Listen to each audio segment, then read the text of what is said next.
Nolan Wells case, the judge's house police audio. What if a piece of police radio traffic suddenly surfaced in the Nolan Wells case, and instead of answering questions, it created even more questions? Tonight, we're talking about a recording that is now circulating online and has people asking, why were police officers apparently talking about going to the home of a judge connected to someone who was with Nolan Wells on the Horn Island trip? And perhaps even more importantly, who released this recording in the first place? Why were police officers apparently talking about going to the home of a judge connected to someone who was with Nolan Wells on the Horn Island trip? Was it officially released by law enforcement? Was it obtained through a public records request? Was it recorded by someone listening to police radio traffic? Or did someone inside law enforcement, or someone with access to the department's communications, quietly provide it to the public? Because right now, the recording is circulating, and it certainly sounds like police radio traffic, but the identity of the original person who placed the recording into the public domain has not been conclusively established. So tonight, we're going to follow the trail as far as we can. Before we get into it, if you follow stories like this and want updates as new information comes out, please subscribe to the channel, like this video, share it with someone who is following the Nolan Wells case, and turn on the notification bell so you don't miss the next update. Let's get into it. The recording we're talking about tonight is a completely different piece of audio. It appears to be police or law enforcement radio traffic. In the recording, one officer appears to ask another officer a question involving the judge's house. The exchange has been described as the officer asking whether the other officer is coming from the judge's house or going to the judge's house. It's understandable why people immediately began asking questions, because this isn't simply a conversation about a random location. The judge being discussed is connected to the Nolan Wells story, and that is what has caused this audio to attract so much attention. But we have to slow down here, because hearing police say they are going to someone's house does not automatically mean that person did anything wrong. There could be many innocent reasons police would go to the home of someone connected to an investigation. They could have been going there to speak with a family member. They could have been looking for information. They could have been following up on something someone had told them.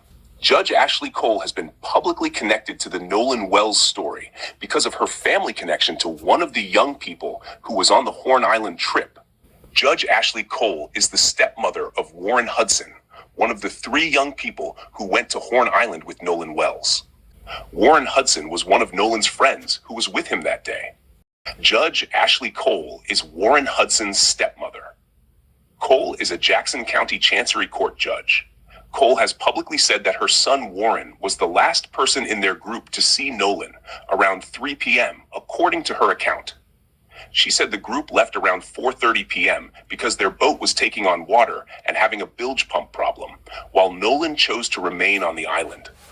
Cole also said that she and Nolan's mother, Christine Wansley, had graduated high school together. According to Judge Ashley Cole's own public statement, Warren Hudson had already been interviewed by the sheriff's department and had cooperated fully with investigators. She also said Warren was the person who last saw Nolan around 3 p.m. on July 4th. There is also a newer police report that provides information about the early search and shows that law enforcement was investigating the circumstances surrounding Nolan's disappearance. Police may have been going to speak with Warren or with his family, because Warren was one of the last people known to have seen Nolan. That would actually be a fairly ordinary investigative reason for an officer to go there. But there's a major question. When did that trip to the judge's house happen? If the radio transmission occurred before Warren's initial interview, that would tell us something different than if it occurred after he had already been interviewed. Judge Cole subsequently became the target of threats connected to the case. The recording appears to have been circulating online before it became a major topic of discussion. One of the earliest identifiable discussions I found involved a person identified as Roger, appearing on the Flow show, No Filter. Roger discussed having seen a video from Telehouse Publishing. According to the discussion, that video contained the police radio traffic involving the judge's house. The host of the program did not appear to have already seen the recording herself. Instead, Roger brought it up during the conversation and discussed what he had heard. Telehouse Publishing appears to be an important link in the chain because its material was being referenced when this police audio was discussed. You said y'all are en route to the judge's house or from the judge's house? En route to the judge's house. Asking for IQ up on you. Appreciate it. 10-4. 32, finish up with whatever you got and get down here. Currently dealing with a potential missing person. Do you have all the information from the 1050? 10-4. 1024, 10-8, give me a J2. 10-4. Negative, we're en route to the judge's house. Negative, we're en route to the judge's house now. Could it have come from inside law enforcement? Now let's address the question that many people are asking. Could somebody inside the police department have released this audio anonymously?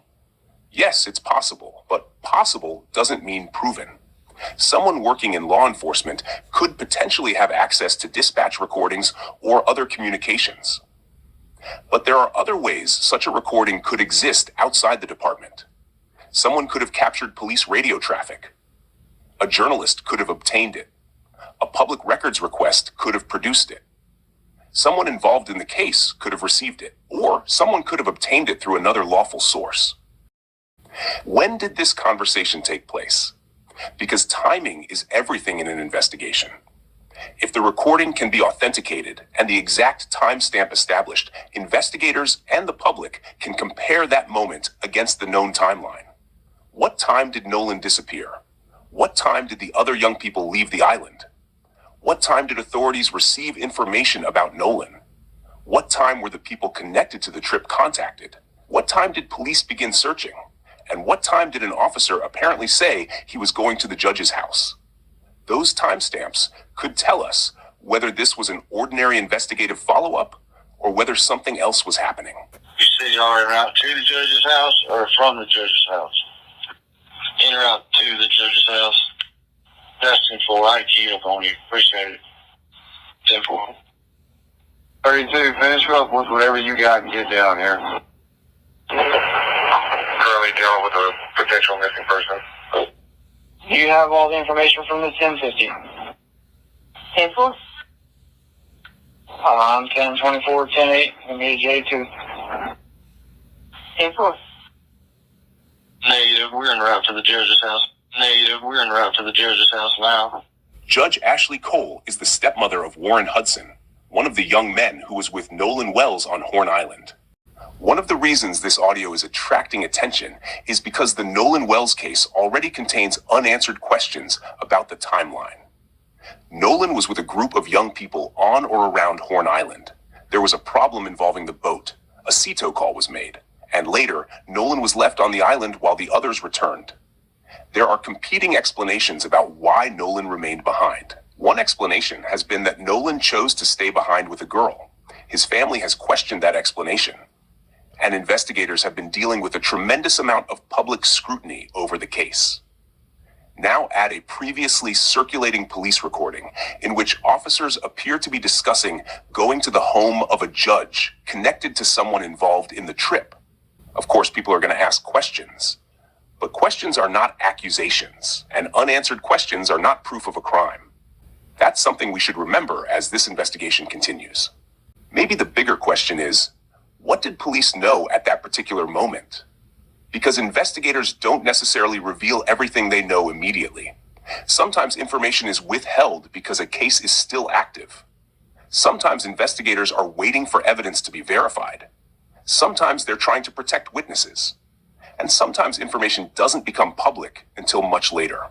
So if this recording is genuine, the significance may ultimately depend on what investigators knew before that radio transmission occurred. Who had the original recording? Who released it first?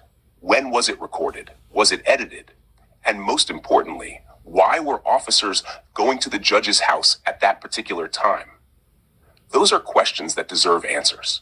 And as new information comes out, we're going to keep following the evidence, not the rumors. If you have been following the Nolan Wells case, please subscribe to the channel. Give this video a thumbs up because it helps other people who are following this case find the information. Share this video with someone who has been asking questions about the newly circulating audio. And don't forget to turn on your notification bell, because this story is developing and there could be new information at any time. Until the next update, keep asking questions, keep looking at the evidence, and most importantly, let's remember that behind every headline is a real family still waiting for answers. I'll see you in the next video.